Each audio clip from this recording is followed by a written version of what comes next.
let me know. So now we have Maurice Rojas. So in the world of p-adics and prime power rings. So when you want. Okay, thank you everybody.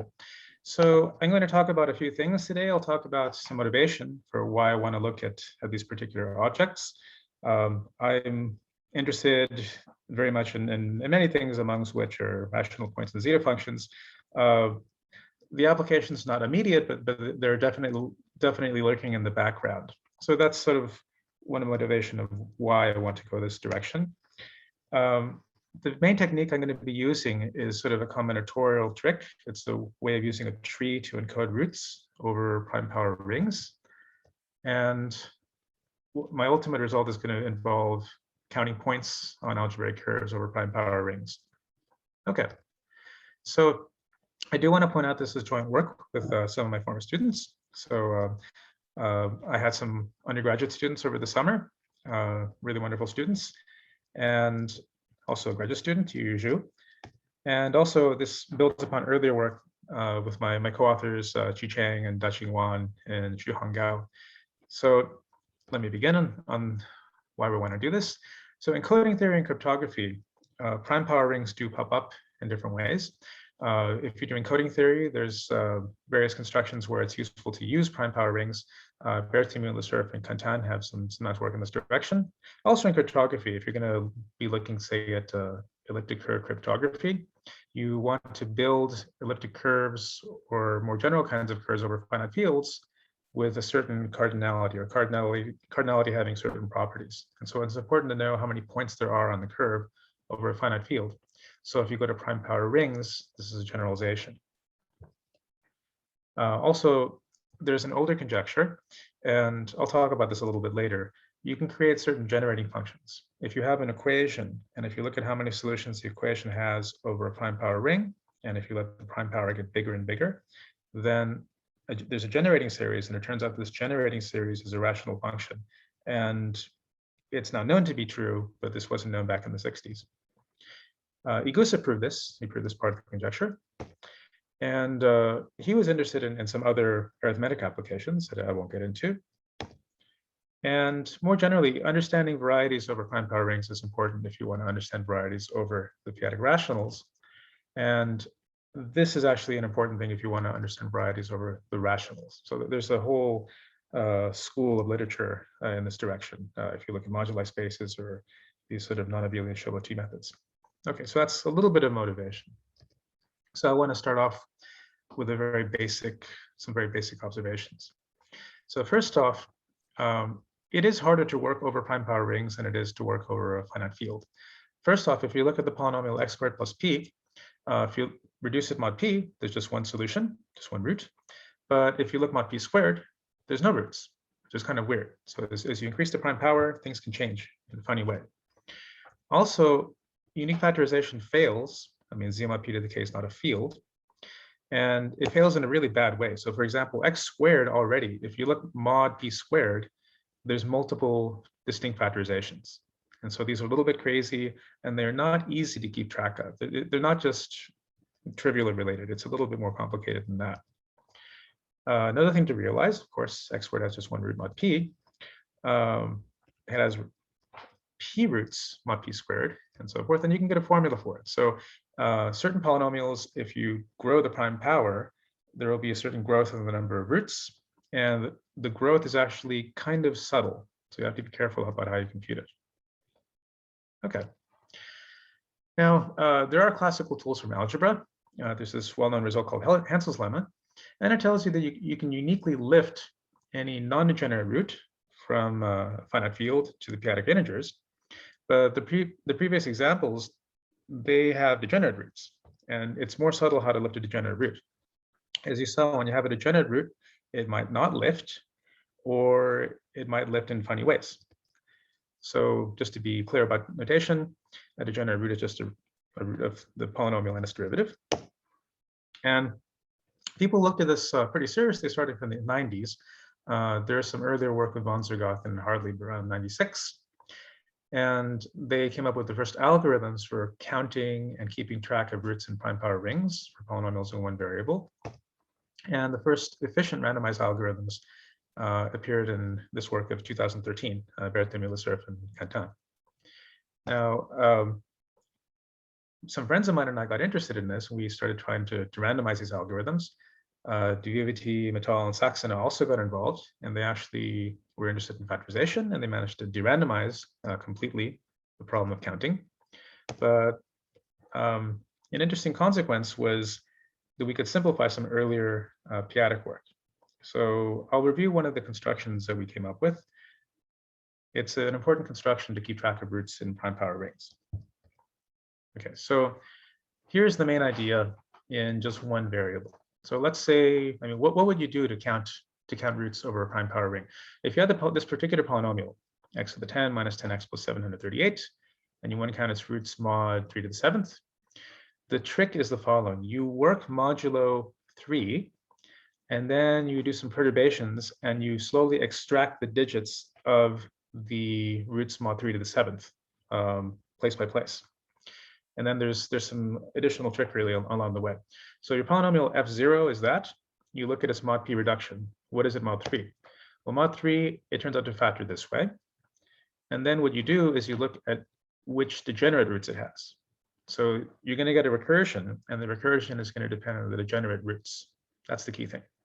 So you notice on the left, I have this little, I'm keeping track of the non-degenerate roots. So there's a non-degenerate root. That root will lift uniquely to whatever prime power I want. So that one's taken care of. But I'm interested in the other roots. And this is a way to characterize all the roots. So if I do this, I keep track of this degenerate root. I calculate some kind of arithmetic quantity having to do with how this polynomial vanishes, not just mod p, but how it vanishes over the integers at this mod p root and the valuations and to what order I vanish. And then you notice that I labeled this edge going down by 3 to the 4th minus 1. So there's some kind of count or some kind of multiplicity I have to keep track of. And then I go to the next step. So what I've done, I create a new polynomial by looking at my polynomial and evaluating at 1 plus 3x. So if I evaluate at 1 plus 3x, I get powers of 3 in my polynomial, and I have to extract the right power of 3 to reduce to something that I can factor mod 3. So my next polynomial is here.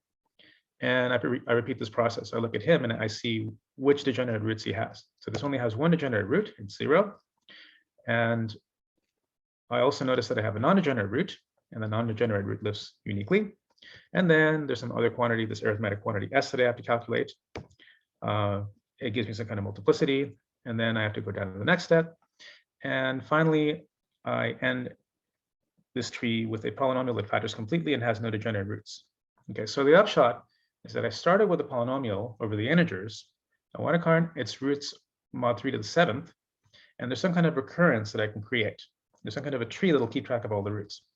So if I want to count all the roots, I have to look on the left and see how many degenerate roots I have. That's 4 of those guys, and those lift uniquely. But then there are the degenerate roots, or roots that are degenerate modulo 3, and those lift in a more subtle way. And that lifting is kept track of by these multiplicities on the edges. So when you finally put everything together, you get a count of 190. Okay. So I explained that very, very fast. But the key thing is that when you have a polynomial over the integers and you want to cut its roots over prime power ring, what you basically do is factorization over a finite field repeatedly and some additional keeping track of valuations. Okay. So what do I do for curves? Okay, so now I'm going to talk about polynomials in 2 variables. So there's a lot of subtleties, and I've got very little time to talk about it. So I'll just point out some of the key issues. So first of all, if I have a curve, clearly there's going to be smooth points and singular points, and there's also going to be some additional worry about what the curve looks like mod p. But let's just think about the smooth points first. Do they lift easily?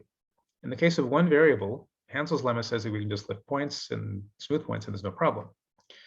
That's the first question. The next thing is, how do you associate a nice tree to a curve to build a recurrence? So the key thing is that in one variable, you can build this tree, and without too much work, you can prove the tree doesn't get too big. And the tree has size basically polynomial in D and K. So if it's degree D, and I'm trying to count roots mod p to the k, the complexity is polynomial in d and k and log p. But if I have a curve, it could be tons of points, and the number of points could be linear in p, and that's going to ruin everything. So I have to be really careful how I take care of the complexity. So I can't build a tree which has a point for every single point of my curve. That's already going to kill me. So what I want to do is try to build a tree where I look at the singular points of a curve, because the number of singular points on a curve depends on the degree. But there's trickery. There's some difficulties. Okay, so what replaces factorization? Because that was a key step. Got to worry about that. And anyways, let's answer these questions. So do smooth points lift easily? Yes, but more can be said. In fact, most smooth points on the reduced curve mod p lift. Okay, so it's not just smooth points we're going to lift. We're actually going to lift certain kinds of singular points too. That's the key trick. The other thing is that your singularities are going to change in nature. What you're really going to look for are something called valuative singularities, which is what we already did on the smooth part of the reduced curve. And then the new thing is that we're going to have singularities on the reduced curve. Okay, so what does this mean? In one variable, you notice that I was looking at degenerate roots mod p. Okay, that's a special case of something I would call a valuative singularity. The new ingredient is that when you have a curve can have singularities on irreducible components, and also irreducible components can cross over each other. And this doesn't happen in one variable. In one variable, if you take the square free part of a polynomial one variable, you're left with something which is smooth in some sense, a smooth zero-dimensional variety. But over two variables, if you reduce your curve, you still have something which can have singularities. So that's the key change. Okay, so what replaces factorization? You use bivariate factorization, of course, but you're also going to do something else. You're going to use point counting over a finite field. Okay, so the main result today really is actually a reduction. It's a reduction of point counting over a prime power ring to point counting over a finite field. That's what it really is. Okay, so what is it that you do? Given a polynomial in two variables, you compute its factorization mod p, and it has some factorization. It has irreducible factors to different powers. The reduced curve, what I mean by that is you look at the square free part of that polynomial and you reduce it mod p. And then what you do to compute all these singularities is, in algebraic terms, you look at the localization of a particular ring, and this is a little bit kind of a funny ring, at particular prime ideals. And these ideals are given by the factors of the polynomial. Okay, so that's really what's happening. Okay, so maybe I should just give you an example. Let's look at this example. You have a curve, two variables, and it's got some irreducible factors at different powers. And let's say you want to look at how many points it has over a prime power ring. Okay, so sorry, I should have said p equals 7. In this example, p equals 7. Okay, so mod 7, the number of roots is number of points on the curve is 18. It jumps up to 882, and here, and there, and there. This is respectively for k being 1, 2, 3, 4, or 5. Okay, so you can count modulo 7 to a power, and you can count it for any power. In fact, there's a consequence of this development is that we have an explicit formula for how many roots there are for any k. Okay. Now, this particular curve has 3 irreducible components over the algebraic closure of the finite field. I should have said F7. And there are some isolated singularities. There's 4 of them, and they have these different high multiplicities. And so the upshot is that for this curve, what you would get is a tree to encode all these roots. You'd have a root node, and you would have 4 children, and children corresponding to the singularities. And then you would have this tree go on farther and farther in some intricate way, which I'm not going to describe right now. Okay. So here's what I want to, another definition I want to make, I want to end with.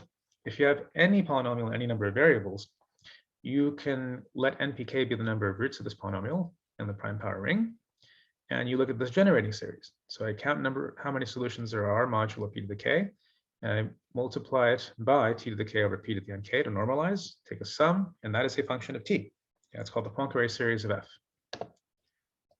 And Igusa's theorem, it's his famous result that this Poincare series is always a rational function. Okay. Now, the original proof was pretty complicated. It availed to some certain kinds of local zeta functions and p-adic integration, resolution of singularities. And I should mention, in what I'm doing, I'm specifically avoiding resolution of singularities. So if you're looking at this purely geometrically, when you look at curves or defined over Z, and you start looking at these point counts modulo prime power, you think, well, wait a minute. I mean, I'm in a curve, I can desingularize it, I can create a non-singular model and so forth. That's not quite what you want to do computationally. And this is because resolution of singularities is expensive, even for curves. And more to the point, if you go to higher dimensions, computing resolution of singularities is very, very costly.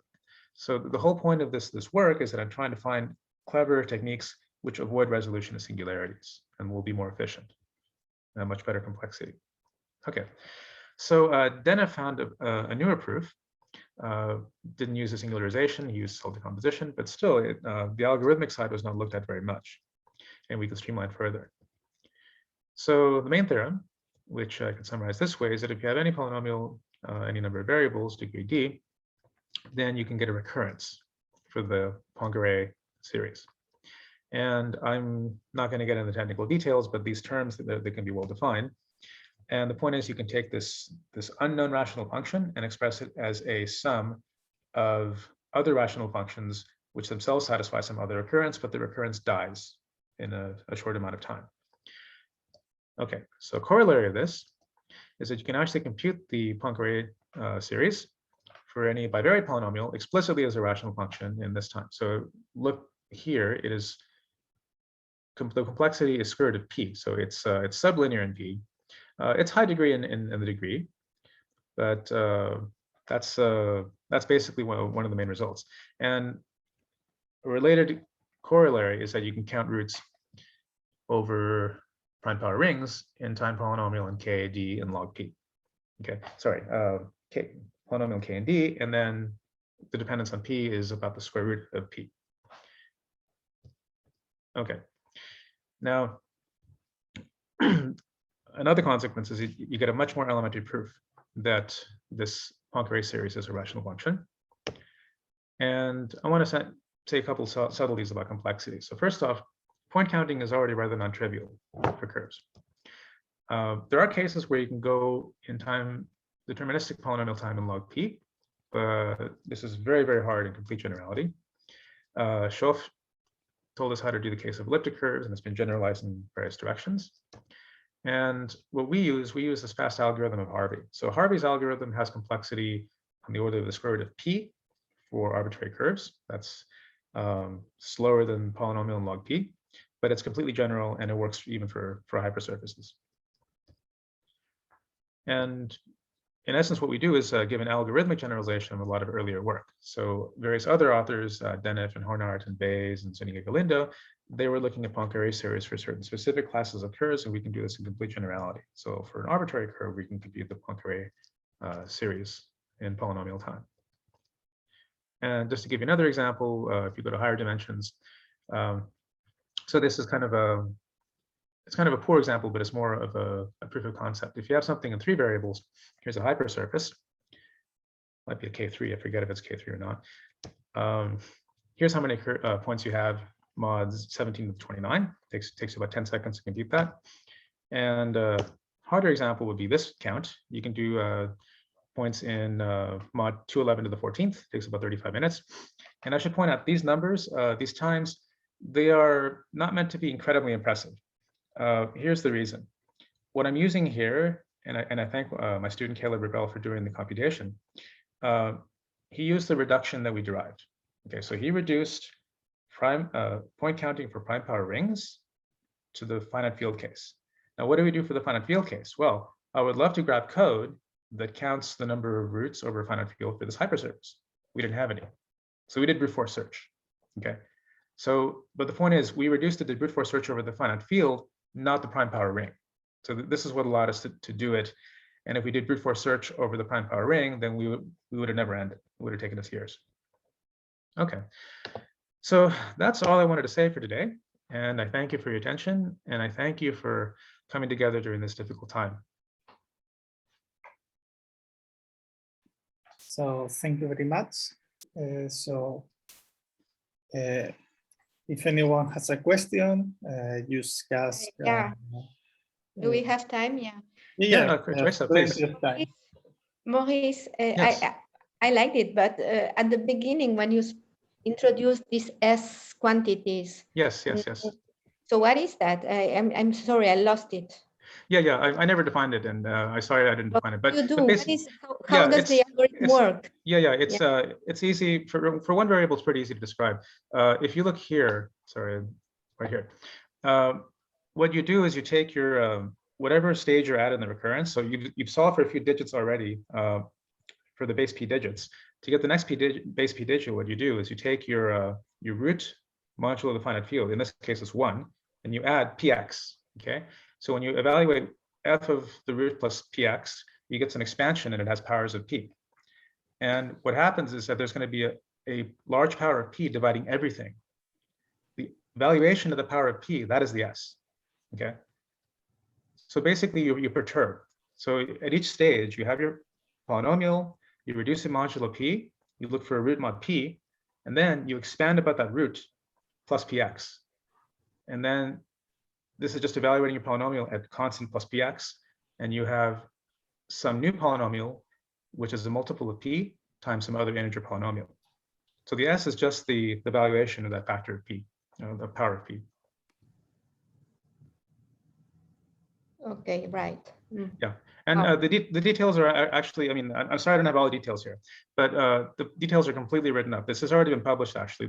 Not the 2 variable case, but the 1 variable case. The 1 variable case, it appeared in the proceedings of ANTS a few years ago, and sorry, the more recent version is in Mathematics of Computation. So there's I think 2020 Mathematics of Computation, the paper's already appeared. So it's quite clear. It describes all these different details and complexity about in 1 variable. In 2 variables, that'll be on the archive in about a week.